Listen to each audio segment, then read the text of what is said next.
প্রতিটা মেয়ের মনে একটা ছোট্ট স্বপ্ন থাকে, নিজের একটা সংসার হবে, যেখানে নিজের মতো করে সব সাজাবে, গুছাবে, তুলে রাখবে পর্দার রঙটা পছন্দ মতো, খাবারের গন্ধে ভরে উঠবে ভোরের রান্নাঘর, দেয়ালের প্রতিটা ছবি, বিছানার চাদর সব হবে তার মনের ছোঁয়ায় সাজানো।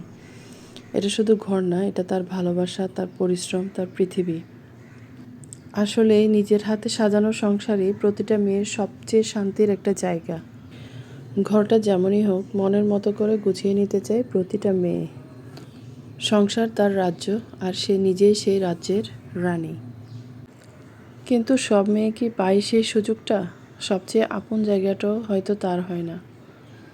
নিজের মনের কথায় যেন হারিয়ে যায় অগোচরে। সময়ের সাথে সাথে অপেক্ষার প্রহরও বাড়তেই থাকে।